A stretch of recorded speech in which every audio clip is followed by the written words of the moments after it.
제가 5주에 걸쳐서 다룰 내용은 침례교의 역사가 되게 광범해요. 그 뭐 현대까지 오면은 다룰 내용이 되게 많고, 근데 저희에게 실제로 의미 있는 것은 어떻게 침례교가 태동하게 됐는지, 역사적인 배경, 그 다음에 초기에 침례교가 태동했을 때 그때의 정신, 침례교의 원래 정신이 무엇인지, 그리고 어떻게 해서 생겨나고 그때 중요한 인물들이 누구였고, 그래서 어떻게 해서 발전하면서 서로 또 갈등을 합니다. 갈등을 하면서 그러면서 또 성장을 하고, 이렇게 5주에 걸쳐서 다루려고 하는데, 침례교에 대해서 설명을 드리려면 16세기 종교개혁을 다루지 않을 수가 없어요. 왜냐하면 침례교의 정신에 가장 지대한 영향을 미쳤던 사건이 16세기 종교개혁 사건입니다. 그래서 종교개혁에 대해서 오늘 여러분과 그 내용을 나누고자 하고요. 다음 주에는 18세기 영국에서 일어난 영적 대부흥, 침례교가 생겨나는데 종교개혁이 영적인 할아버지로서 지대한 영향을 미쳤다면, 18세기 영적 대부흥은 영적인 아버지로서 직접적인 영향을 미쳤습니다. 이 영적 대부흥 때 지금 오늘날 웬만한 그 개신교 교단들이 이때 다 나왔어요. 장로교, 감리교, 침례교, 이때 다 나왔습니다. 그러니까 여러분들이 영적 대부흥에 대해서 좀 어떻게 생겨났고 그 다음에 어떻게 전개됐는지 알아두실 필요가 있을 것 같습니다. 그리고 나서 침례교가 시작되었고요. 그 다음에 4주 차에는 침례교가 어떻게 전개되고 발전되었는지, 그 다음에 5주 차에는 여러 가지 또 분파가 생깁니다. 항상 그래요. 어떠한 종교가 생기고 종교가 그냥 가지 않아요. 한 방향으로. 좀 더 깊어지고 하나님을 아는 지식이 넓어지면 어떻게 돼요? 서로 보는 관점이 달라지죠. 왼쪽에서 보는 사람이 있고, 오른쪽에서 보는 사람이 있고, 위에서 보는 사람이 있고. 그럴 때 거기에 따라서 분파가 나뉘어요. 분파가 나뉘는 거는 나쁜 게 아닙니다. 우리는 나뉘는 것만 다 나쁜 걸로 생각하는데, 물론 안 좋은 부분도 있죠. 부정적인 부분도 있지만 좀 더 하나님께 더 가까이 나아가기 위해서 넓게 이렇게 한 방향으로 예를 들어서 귀가 가려운데요, 엄지손가락으로 이거 할 수 있어요? 안 되잖아요. 새끼손가락으로 시원하죠. 새끼손가락으로도 안 되잖아요. 그래서 뭐가 있습니까? 귀지후비가 있는 거 아니에요. 그렇게 가느다란 거가 또 시원하거든요. 그러니까 하나님을 만나는 방법인데 하나로 원 싱글 웨이로 접근하면 답답해요. 그러다 보니까 나뉘게 되는 거예요. 그래서 교회사에서 서로 분파가 생기는 거는 나쁜 것만은 아닙니다. 그래서 침례교가 어떻게 나뉘게 되었는지 그 부분에 대해서 나누고자 합니다. 그럼 16세기 종교개혁에 대해서부터 먼저 나눌 것인데요. 중세교회에서는 두 가지 상징이 있습니다. 여러분들 유럽 가보셨어요? 유럽 가보신 분? 한 분도 안 계세요? 유럽 꼭 가보세요. 유럽 가보시고 그 다음에 오늘 다루신 내용을 가지고 항상 그러니까 유럽의 대도시에 가면은 성당이 있거든요. 대성당이 있거든요. 엄청 커요. 대성당에 꼭 들려보시고 오늘 제가 짚어드리는 부분을 가지고 점검을 해보세요. 중세교회의 상징 첫 번째, 예수 그리스도. 어딜 가나 예수 그리스도를 그냥 말만 하지 않고 건축물에 새겨져 있습니다. 심어져 있습니다. 이게 전형적인 중세교회의 건축물에 위에서 아래로 본 입체 단면도예요. 뭐가 연상됩니까? 십자가가 연상돼. 십자가가 연상됩니다. 요거를 제가 이제 이그젬플로 몇 개 성당을 보여드릴 텐데요. 이거는 쾰른 대성당 엄청 커요. 여기 전 직접 가봤는데 무지무지 큽니다. 근데 이거보다 더 큰 성당들이 많아요. 이것만 크지 않아요. 이건 어떻게 됩니까? 십자가가 아주 뚜렷하게 보이죠?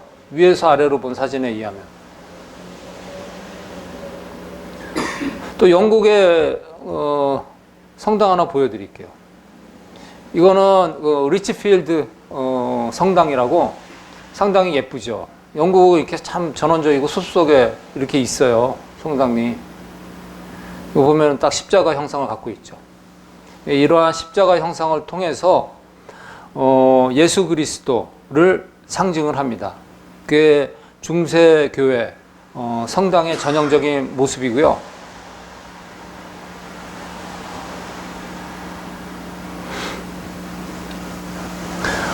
그 다음에 밖에서 보면, 외관을 보면 또 장식이 있어요. 특히 그 성전 들어가기 전에, 성당 들어가기 전에 앞부분에 외벽에 장식이 있는데, 외벽의 장식은 예수 그리스도의 왕으로 오신 예수 그리스도를 표현합니다. 한번 이그젬플을 보여드릴게요. 이게 안 나오죠? 이게 안 나오는 이유가 있어요. 이거 바꿔야 돼요.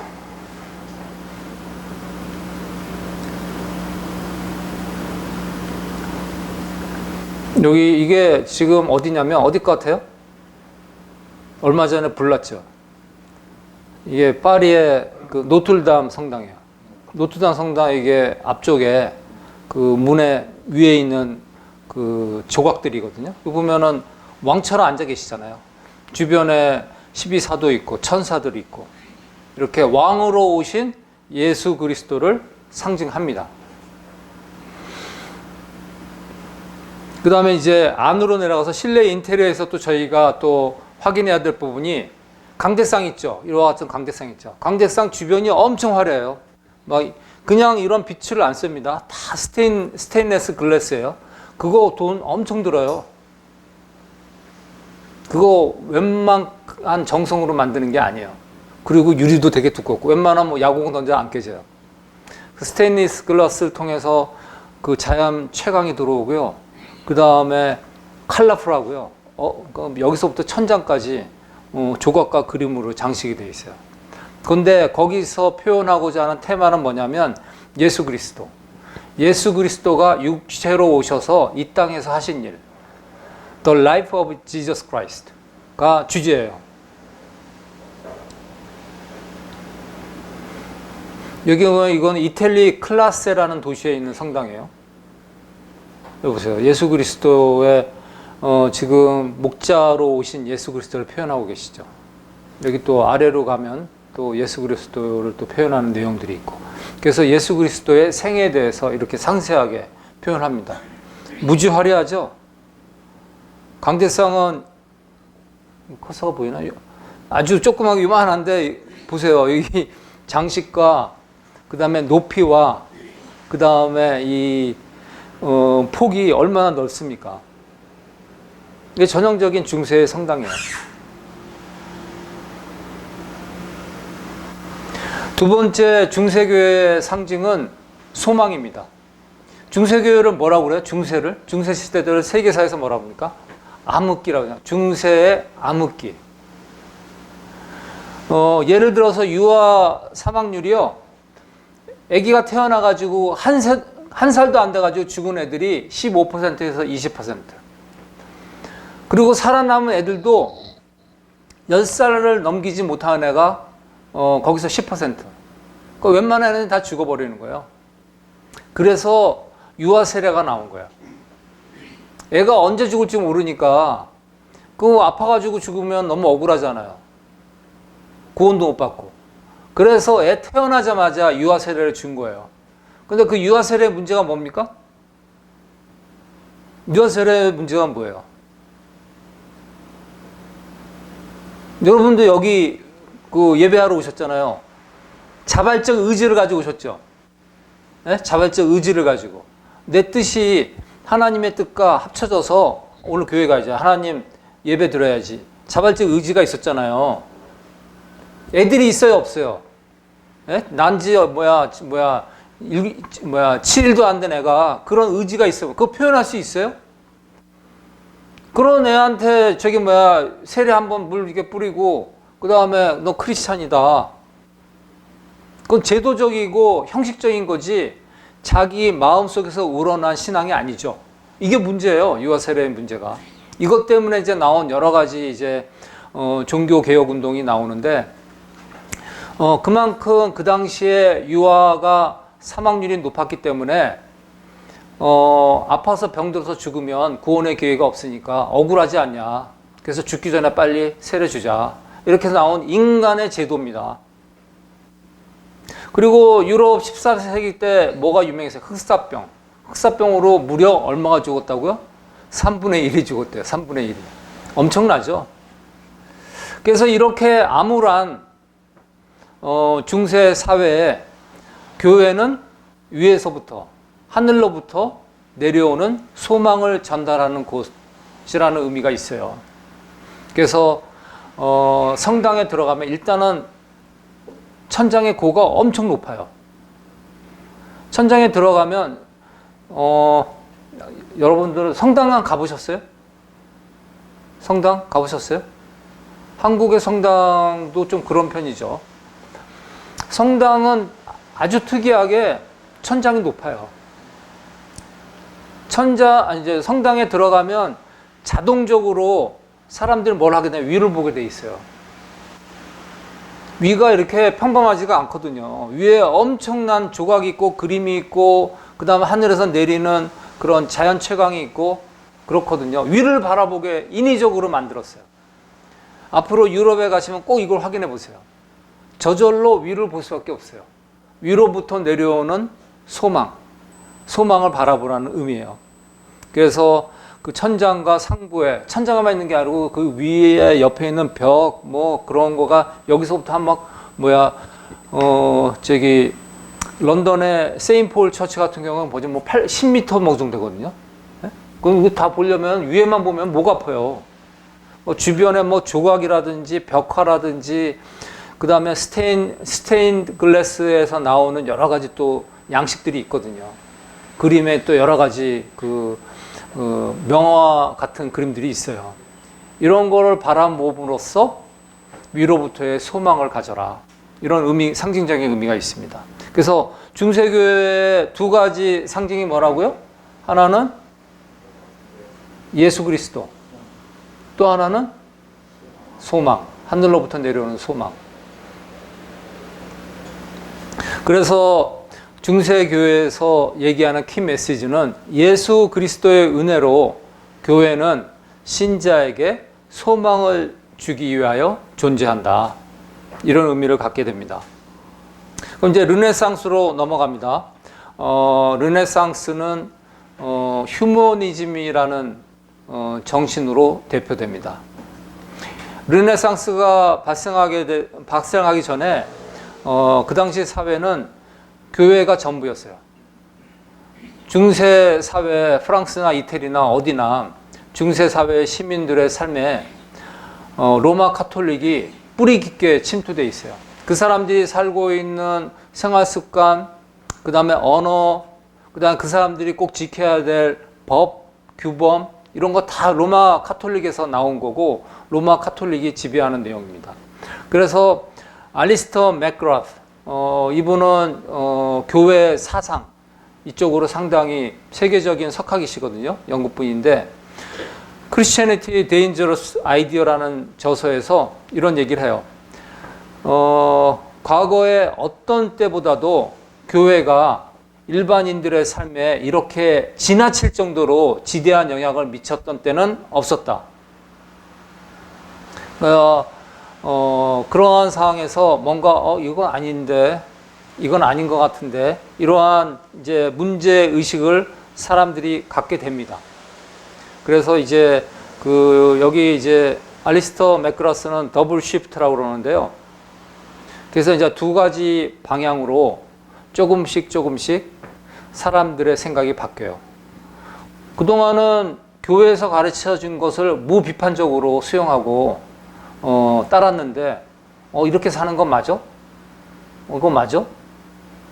이런 자아의식이 깨달아지게 된 거예요.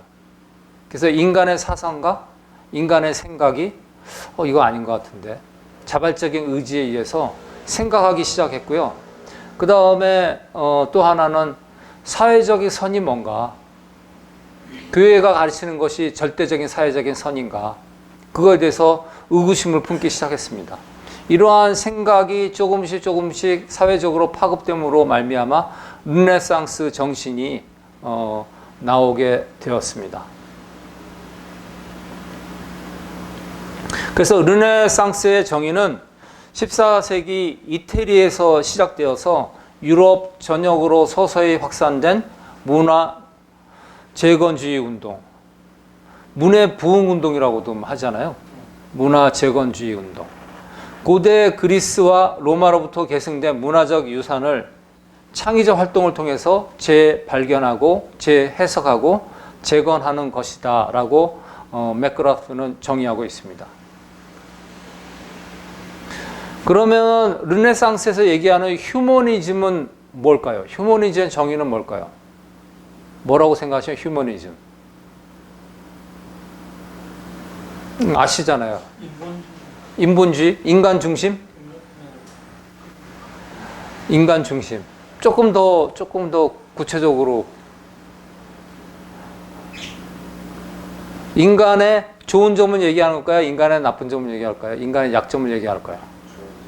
좋은 점? 어떠한 면? 인간의 선함.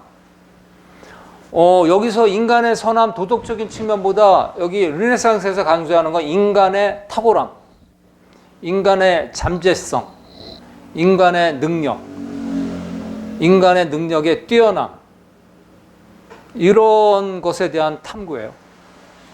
그래서 알리스톤이 이렇게 하죠. 로마와 아테네의 고전적인 인류 문명들 속에서 내재된 훌륭한 가치에 대한 확신을 바탕으로 한 문화적 탁월성과 뛰어남을 향한 탐구이다.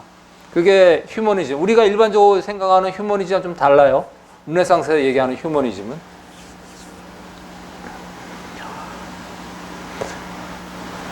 여기에 그 인류라는 말씀의 표현에 주목해 주셨으면 좋겠습니다. 따라서 그 르네상스는 인간의 생각, 인간의 사상, 인간의 잠재력, 그것을 바탕으로 새롭게 그동안 우리가 받아왔던 위대한 문화적 유산을 재해석하고 재창조하자는 거예요. 그 인본주의 말씀하셨는데, 우리가 인본주의 하면 조금 부정적인 그런 생각 있잖아요. 여기는 좀 긍정적으로 승화해서 해석을 합니다. 물론 나중에 이러한 르네상스에서 나온 인본주의 가치가 현대교회에 미친 폐해도 많아요. 이게 그 르네상스 정신을 대표하는 그림입니다. The Ambassadors. 이거는 그 스위스계 독일인인 한스 홀베인이 그린 그림이에요.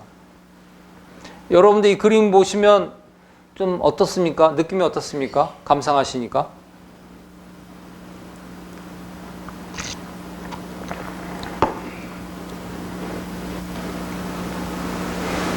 여기 두 젊은 사람이 보이는데요.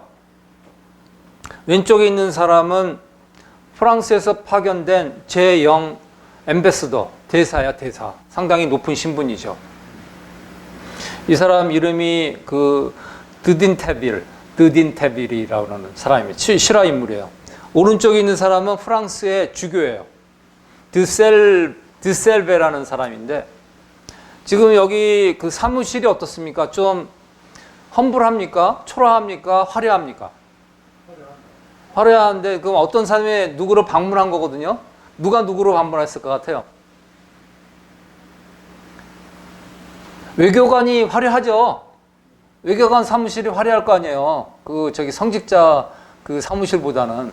지금 그 프랑스 주교인 드셀베가 드딘테빌, 영국에 지금 소지하고 있는 대사관을 방문한 겁니다. 지금 보면은 두 사람 풍채가 어떻습니까? 지금 먼저 왼쪽에 있는 이 외교관, 이 대사의 자세가 어때요? 예? 화려하고 걸음하고 좀 당당하죠. 화려하고 근엄하고 자신감이 넘치 위풍당당하죠. 예, 딱 이게 괴가지고 딱 여기 있잖아요. 반면에 드셀베는 어때요? 해주기는 그 사람을 조금 초라해 보입니다. 조금 초라해 보이지만 그래도 나름대로 좀 기품이 있고 그렇지만 이렇게 뭐 거만해 보이거나 그러지는 않고 좀 그렇죠. 숙연해 보이죠. 근데 사실 당시에 이 상황이 그래요. 이 상황이 어떤 상황이냐면 헨리 8세 있잖아요. 헨리 8세가 영국 왕 뭐로 유명합니까? 로마 가톨릭 그 안에 있었잖아요. 모든 전 유럽이. 헨리 8세 엄청난 고집쟁이고 그 다음에 정치적 수완이 아주 강하고 자기가 원하는 건 뭐든지 이루는 그런 사람이에요. 아주 추진력이 대단한 사람이에요. 이 사람이 자기 첫 번째 부인이 그 캐서린 오브 아라곤이라는 데는 어디냐면 스페인의 북부 지방이에요. 동부 지방이에요.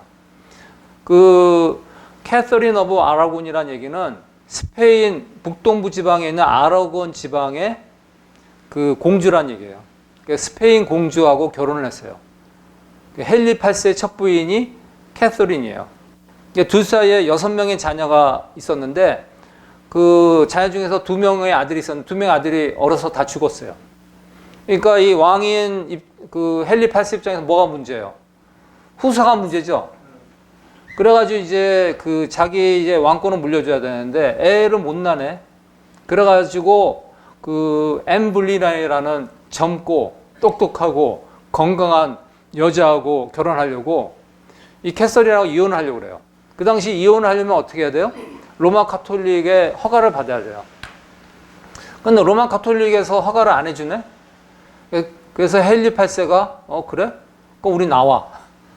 로마 가톨릭에서 나와. 그래가지고 만든 교회가 뭡니까? 영국 성공회예요. 처치 오브 잉글랜드. 그래서 스스로 자기가 영국 성공회의 수장이 됩니다. 그 영국 성공회가 생기게 된 이유예요. 근데 이 발표를 지금 이 두 사람이 만났을 때 한 거예요. 그래서 이게 무슨 일이냐 놀라가지고 프랑스 주교인 드셀베가 자기 친구인 외교관인 드딘테빌 사무실에 와가지고 영문을 물으러 이렇게 급하게 온 거예요. 이 장면이거든요. 여기서 첫 번째 우리가 알 수 있는 뉴스는, 인포메이션은 뭐냐면 그때 절대적인 영향력을 미쳤던 로마 교황의 그 영향력이 조금씩 위축되어 가고 있구나. 여기에서 이걸 우리가 발견할 수 있는 거예요. 두 번째, 여기 보면 사람 말고 인물 말고 뭐가 보입니까? 보이는데 한번 얘기해 주세요. 지구본. 해골. 해골. 엄청난 발견인데.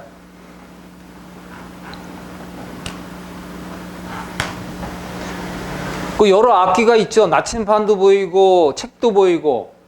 예?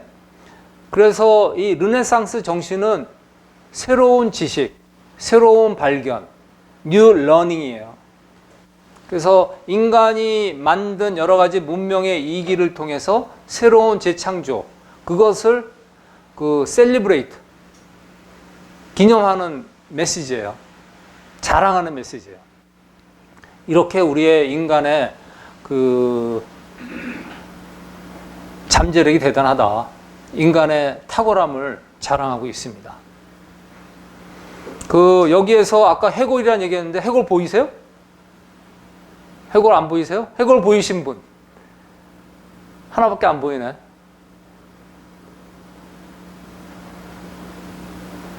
여기 지금 화살표 보이죠? 화살표. 꼭 옆에 해골 안 보여요?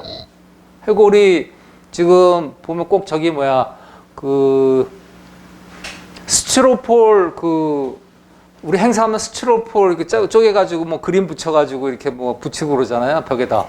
예? 그런 것처럼 평면적인 그림으로 돼가지고 아주 그 왜곡된 그림으로 홀베인이 그렸어요. 여기 분명히 여기 아래 부분에 보면은 해골이 있습니다. 아, 밑에 있는. 지금 배. 고목 같이 고목 좋아해.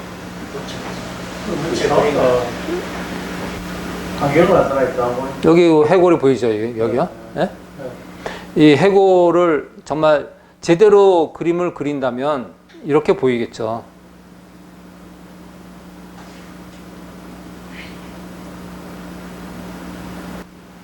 이 해골이 의미하는 바가 뭘까요? 이 두 사람, 하나는 정치적 엘리트고 하나는 종교적 엘리트고 젊고 건장하고 유능한 사람인데 너희들 한순간에 간다. 해골처럼.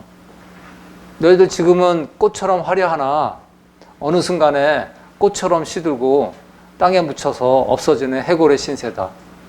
그만큼 인간의 유한성을 나타내고 있습니다. 절대적인 하나님, 무한한 하나님 앞에 인간의 초라함을 보여주고 있어요. 그만큼 이렇게 홀베인은 인간의 위대성, 잠재성을 이러한 문명의 이기를 통해서 강조하고 있지만은 그 이면에 하나님의 위대하심을, 하나님의 영원하심을 보여주고 있는 거죠. 여기 또 숨어 있는 그림이 또 있어요. 여기 이제 이걸 이렇게 코드라고 그러거든요. 코드로 우리는 해독을 할 줄 알아야 되는데 여기 또 보면은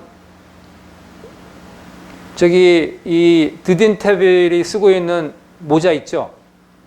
모자에 보면은 그 모자 앞에 배지가 있습니다. 배지가 뭐냐, 먼저 한번 볼게요.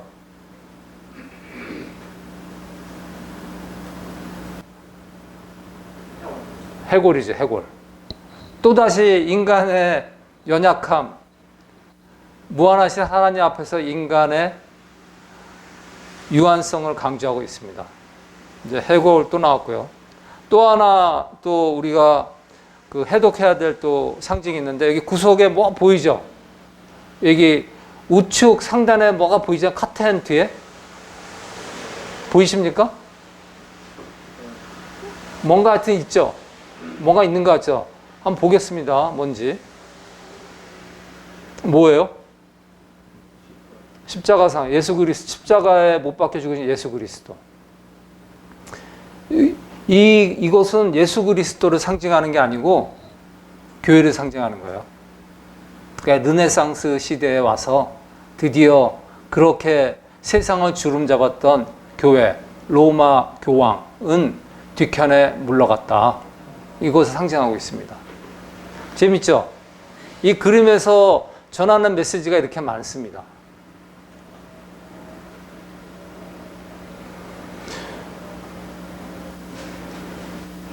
그래서 그 르네상스에서 얘기하고자 하는 키 메시지는 에드 폰테스입니다. 에드라는 표현은요, back, 돌아가자. 그 다음에 폰테스는 분수란 얘기예요. 우리 성경에서 그러잖아요. 생명의 근원. 샘물. 샘물은 생명의 근원이잖아요. 근원이라는 의미예요. 근원으로 돌아가자. 그래서 근원인 우리 인간의 원래의 모습, 우리가 자율성을 잃고 인간의 존귀함을 잃고 교회의 억압 가운데, 교회의 권사 안에 눌렸는데 인간의 존귀함, 인간의 자율권, 이걸 회복하자. 더 나아가서 그 폰테스는 인간이 살아가는데 가장 중요한 게 뭡니까? 중세는 교회 시대예요. 뭐라고 생각했어요? 인간이 살아가는데 가장 중요한 거. 뭡니까? 현대에도 적용되는 건데.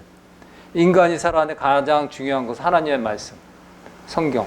그래서 에드 폰테스가 얘기하고자 하는 바는 성경으로 돌아가자.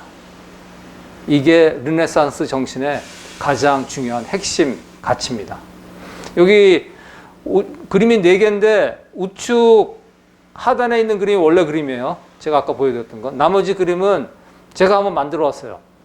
AI를 통해 가지고 한번 그림 좀 그려보려니까 얘가 이렇게 그리네요. 예?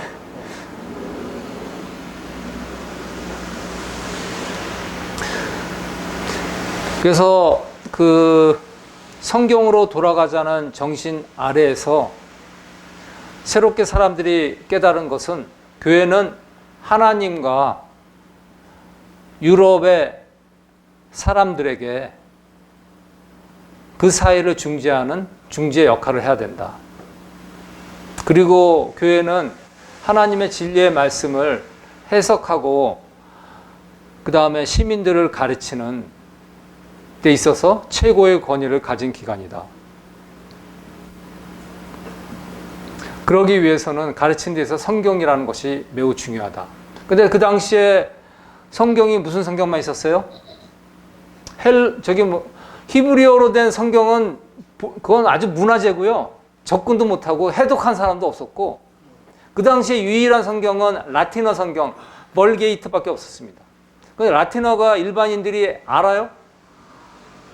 어려워요. 특히 읽는 건 되게 어려워요. 그러니까 일반인들이 읽기도 어렵고 읽고 싶어도 접근하기가 어려워요. 책이 몇 권 안 돼요. 그러니까 성당마다 한 권씩 비치해가지고 성직자들이 독점하는 책이에요. 독점하다 보면 어떻게 돼요? 자기가 유리한 대로 해석하죠. 로마 교황청 유리한 대로 해석하죠. 그러다 보니까 성경 해석에 왜곡이 생기는 거고, 그 다음 면죄부 같은 그러한 그 잘못된 교회의 전통이 생기게 된 겁니다. 그 여기에 대해서 이제 일반인들이 이제 자각을 하기 시작하잖아요. 그 중에 대표적 인물이 네덜란드의 인문학자 에라스무스입니다.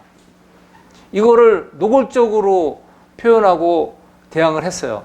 성경 해석과 가르침에 있어서 로마 카톨릭이 너무하다. 너무 독점적인 권위를 휘두르고 있다. 그래서 그 예를 들었는데 마태복음 4장 17절 내용이 뭡니까? 회개하라. 천국이 가까웠느니라. 여기서 회개하라는 표현이 어떤 표현이에요? 요한 1서 1장 9절 한번 읽어보실래요? 요한 1서 1장 9절. 요한 1서 1장 9절.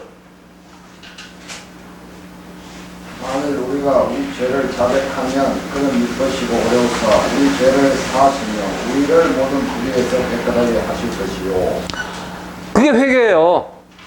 우리가 우리 죄를 자복하는 게 회개예요. 그럼 된 거거든요. 그러면 하나님께서 미쁘시고 우리의 죄를 용서하시고. 근데 벌게이트 라틴어 성경에서 뭐라고 되어 있냐면 do penance. 페넌스는 한국말로 회개가 아니죠. 뭐죠? 페넌스 하면 참회하라는 참회하라. 현대어 그 NIV 성경에는 repent로 되어 있습니다. 회개의 의미잖아요. 그러면은 참회와 회개의 의미의 이제 이 민감한 차이를 지금 에라스무스가 지적한 거거든요. 참회하고 회개하고 뭐가 다르겠어요?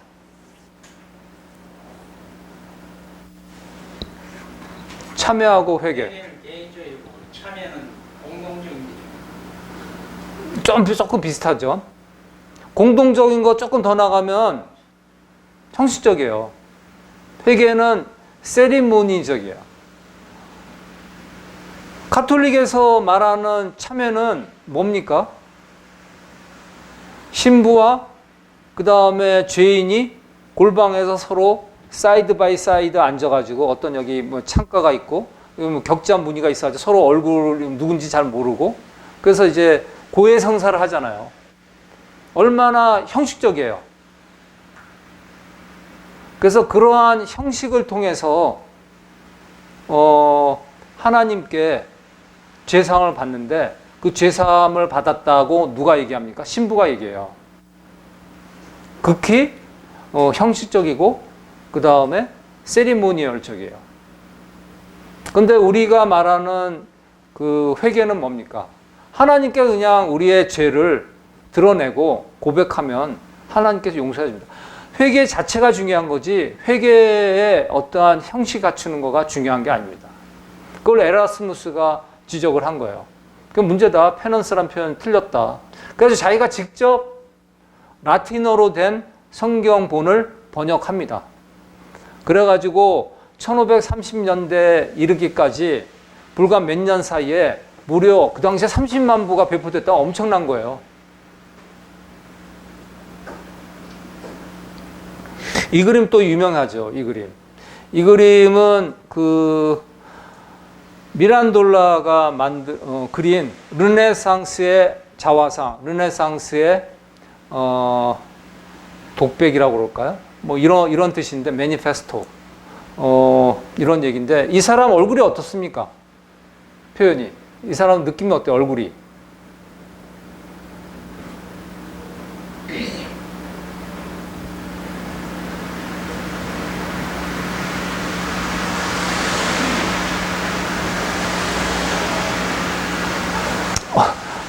좀 웃기고 있네. 뭐 이런 거 같죠?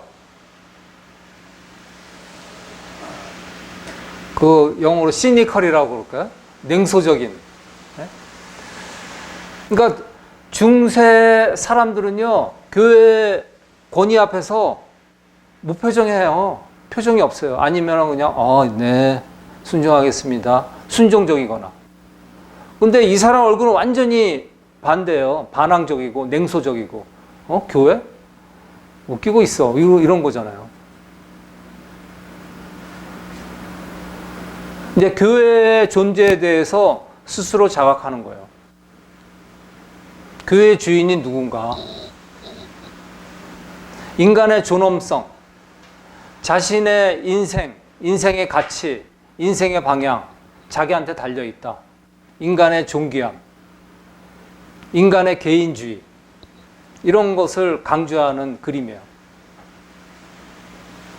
물론 이 그림에서 나오는 이 개인주의가 르네상스에 영향을 미쳤고, 이 르네상스가 종교개혁에 영향을 미쳤고, 현대교회에 와서도 이러한 개인주의를 중시하는 이러한 관습과 관행이 영향을 미치게 되는데, 좋은 것만은 아니에요. 현대 와서 우리가 교회에 지금 아픈 게 뭡니까? 하나님의 말씀을 하나님 입장에서 우리가 해석하고 따르고 들어야 되는데, 하나님의 말씀을 인간 중심, 아까 인본적으로 해석하잖아요. 그러니까 이때 이러한 그 정신이 좋은 면에서 영향력을 미쳤지만, 어떤 면에서는 좀 부정적인 영향을 미친 것도 있어요.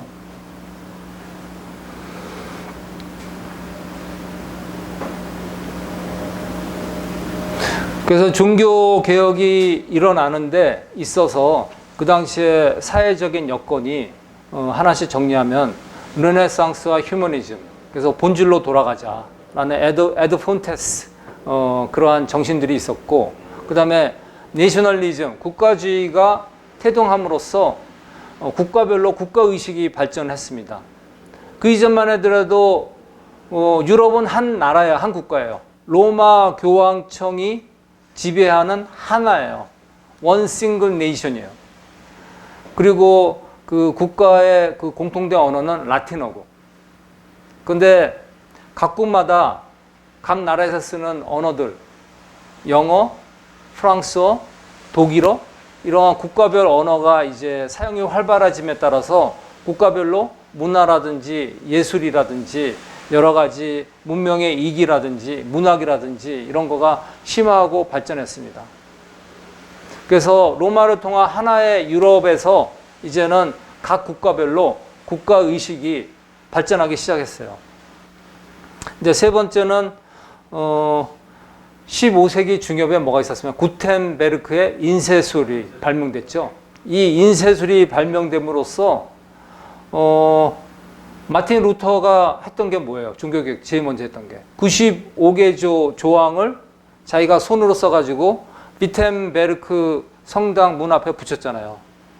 그러면 그거 본 사람 몇 명 안 되잖아요. 꼭 거기 가서 봐야 되잖아요. 그러지 않았거든요. 구텐베르크의 인쇄술로 찍어냈거든요. 몇십만 부를 리플렛을 찍어내가지고 전 유럽을 확산했다고, 일거에.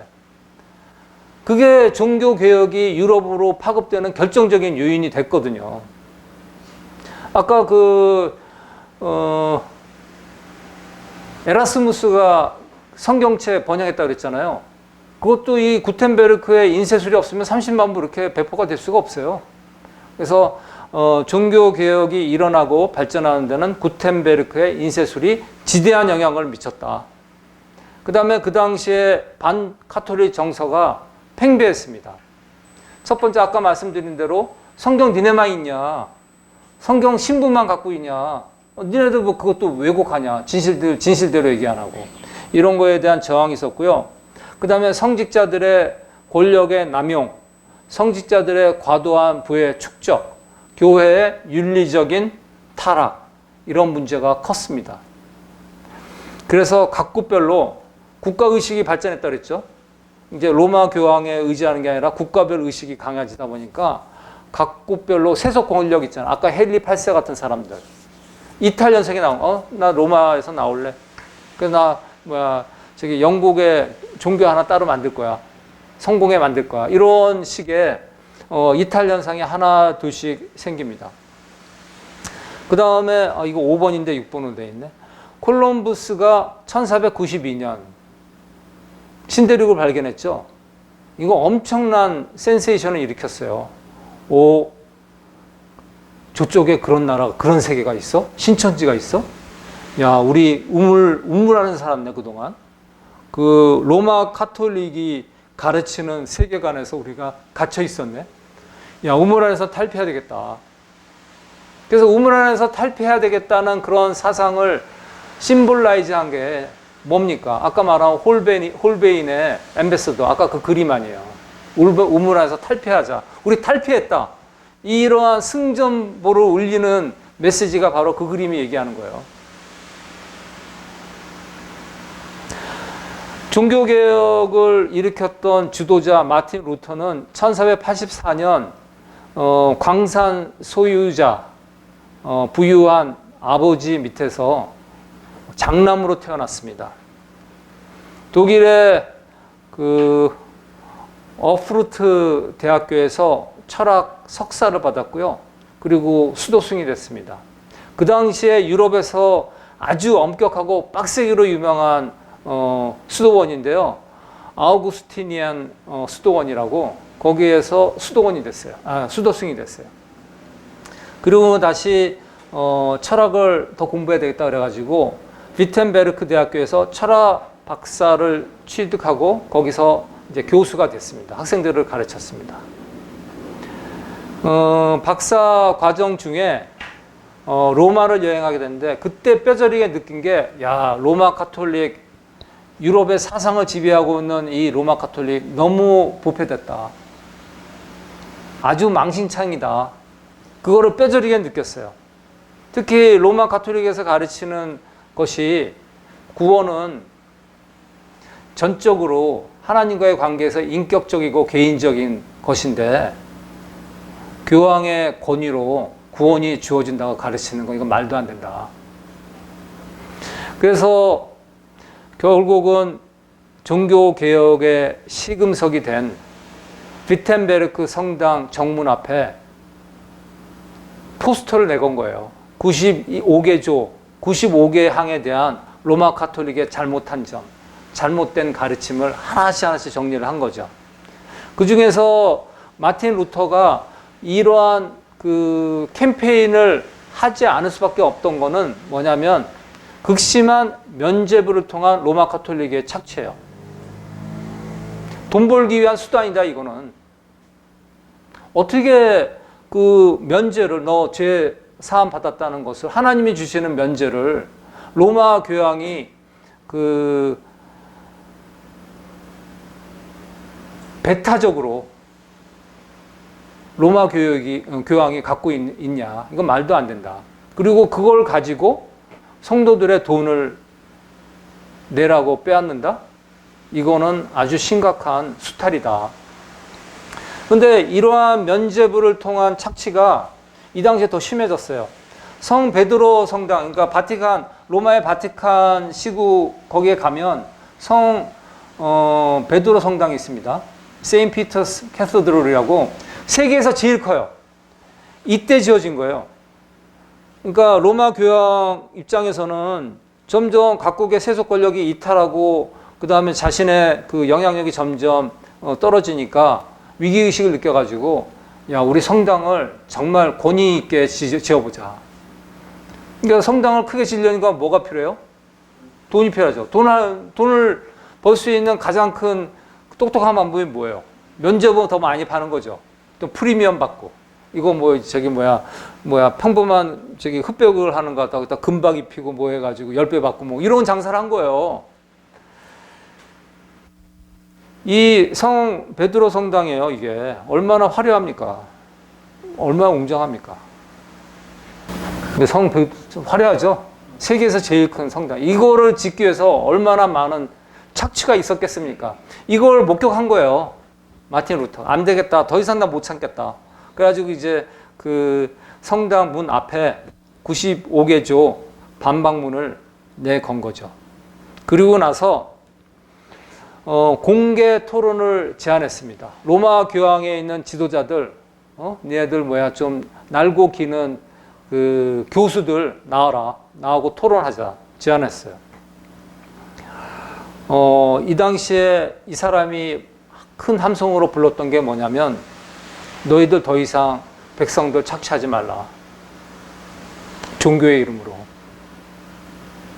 그래서 The Diet of Worms. 보름스는 이제 독일의 도시고요. 다이어트는 라틴어예요. 라틴어로 뭐냐면 회화, 토론회 이런 뜻이에요. 그래서 보름스에서 토론회가 열렸는데 1517년에 그 종교개혁 그 반박문을 내걸고 지금 몇 년이 지났습니까? 야, 4년이 지났어요. 4년 후에 이게 열렸어요. 그때 이제 찰스 5세 신성 로마 황제, 신성 로마 제국이면 어디예요? 독일이에요. 독일을 그때 신성 로마 제국이라고 했다고. 독일의 황제가 참관한 엄청나게 중요한 사건이죠. 마크 놀이라고, 이 사람은 그 종교사 중에서도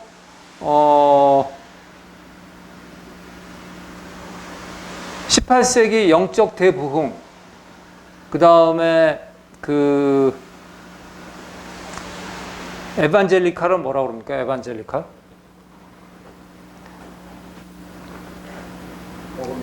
복음주의, 그 교회사에서 복음주의 운동이 어떻게 전개되었는지, 여기에 대한 그 교회 역사에 대해서 이분만큼 세계에서 인정받는 석학이 없어요. 최고예요. 여기서 최고의 권위를 갖고 있는 사람. 이 마크 놀이 이렇게 얘기합니다.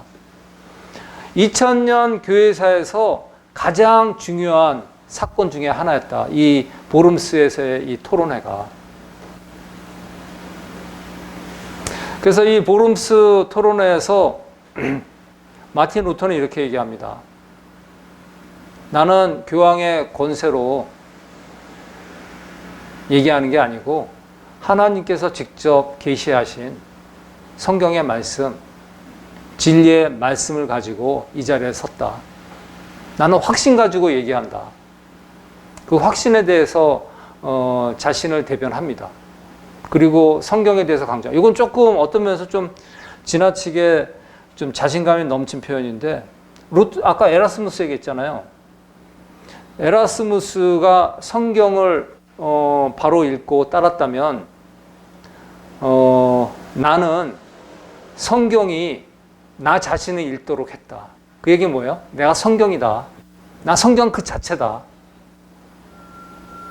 그만큼 가르치는 데 있어서 성경 그대로, 성경의 원래의 뜻이 뭔지 그거에 대해서 명확하게 펀더멘털, 아주 기본적으로 깨닫고 가르쳐야 된다. 그런 면에서 교회는, 로마 교회는 말씀을 말씀답게 가르치지 못하고 너무 왜곡되게 가르쳤다. 교회가 아니다. 이런 주장을 한 거죠. 결국은 여기에 있는 신성 로마 제국의 사법권자는 그를 범법자로 너 유죄다. 이 당시에 범법자로 판결되면 어떻게 되는지 아세요? 이게 마음대로 돌아다니다가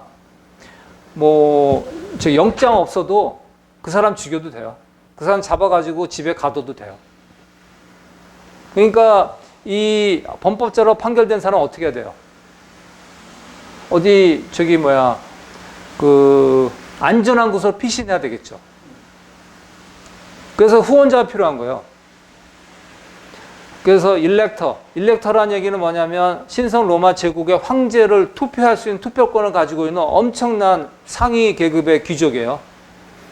프레데릭이라는 사람이 이 사람을 후원합니다. 그래서 자기의 바르트부르크 성에 이 사람을 안전하게 모십니다. 그러니까 1년 동안 유배 생활을 하면서 신약 성경을 독일어로 번역을 해요. 잠시도 쉬지 않았죠, 루터가. 종교개혁이 성공적으로 이렇게 파급되는 데는 5가지의 외부적 영향이 있는데, 첫 번째, 루터에 대한 평판.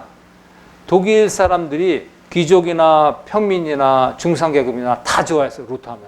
영웅이에요, 영웅. 그 당시에 독일의 생각이 어떤 거였냐면, 로마 카톨릭에서 반발심이 되게 컸고, 저항의식이 되게 컸거든요. 그거에 불을 일으켜준 영웅이에요. 그래서 얼린더라는 로마 교황청의 아주 수석급 지도자가 이렇게 불평을 했다고 합니다. 야, 10명 중에 9명은 루터를 지지하네? 그 정도로 백성들의 지지를 받았고요. 그 다음에 루터가 종교개혁을 일으켰던 도시 위텐베르크는 유럽의 종교 사상의 중심지입니다. 특히 여기서 졸업하면 각국의 수도원, 그 다음에 성당, 거기에 중요한 자리로 포스트로 갑니다. 그리고 열렬한 신학적 지지자가 2명 있었어요. 찌븐길리 아시죠? 찌븐길리는 장로교 칼빈 신학을 파급시켰던 대표적인 신학자고 스위스 사람이고, 멜란 히트는 여러분 잘 모르고 독일의 신학자인데 이 사람이 지대한 영향을 미쳤어요. 에라스무스가 기독교의 사상적인 그러한 체계 보급을 서적을 통해서 했다면, 이 사람은 멜란 히트는 에라스무스의 후계자예요. 자신의 생각을, 기독교적인 사상을 여러 가지 서적 활동을 통해서 전 유럽으로 보급시켰습니다. 그래서 무려 독일의 52개 되는 도시에서 이 사람을 추빙했어요. 어떻게 신학적으로 커리큘럼을 가져가지고 가르쳐야 되겠느냐. 그러한 자문을 이 사람한테 구했다고 합니다. 아까 인쇄술 얘기는 했고, 게다가 로마 가톨릭에서 종교개혁이 파급하는데 어떠한 수단을 강구하지 못했어요. 이건 막아야 되는데, 방지를 해야 되는데, 무력을 사용해서 이거를 짓눌러야 되는데 그러지 못했어요. 왜냐하면 외부적으로 터키가 헝가리에 침입을 했거든요. 그러니까 로마 가톨릭은 뭐예요? 한마디로 전 유럽, 하나의 유럽을 통치하는 나라예요. 그러다 보니까 이러한 변방에서 이방 민족이 침입하면 거기에 모든 신경을 곤둘 수밖에 없거든요. 그래서 마틴 루터가 일으킨 종교개혁에 대해서 별로 관심을 갖고 그 다음에 방비하고 그럴 새가 없었어요. 루터가 그 당시에 주장한 5대 원칙이 있습니다. 먼저 faith, 믿음입니다. 우리 죄인은 스스로 자신을 justify, 의롭게 할 수 없다고 합니다. 그리고 하나님의 은혜로 의롭다 칭함을 받아도 우리는 여전히 우리 안에 의와 그 다음에 죄성이 공존하다고 합니다. 그래서 이미 루터 때부터도 한 번 구원, 영원 구원, 이거 아니다 라고 루터가 얘기하는 거예요. 우리는 구원을 받았어도 우리 안에 죄성은 있다. 그러니까 뭐가 중요해요? 성화가 중요하다. 매일매일 피 흘리기까지 싸우면서 내 안에 있는 죄성과 싸우면서 예수 그리스도를 닮아가는 과정, 성화의 과정이 중요하다. 얘기하고 있습니다. 두 번째, 십자가입니다. 십자가 하면은, 정의하면 뭐가 생각납니까? 우리 일반인들이 정의하면, 정의는 좀 힘센 사람이 갖고 있는 거, 그 다음에 어떤 지도자라든지 권력을 갖고 있는 사람이 얘기할 수 있는 거. 권력이 없어도 의지가 강하고 뭔가 정신력이 강한 사람이 주장할 수 있는 게 정의라고 생각하지 않습니까? 그런데 하나님께서 십자가를 통해서 보여준 정의는 약함 속에서의 강함이에요.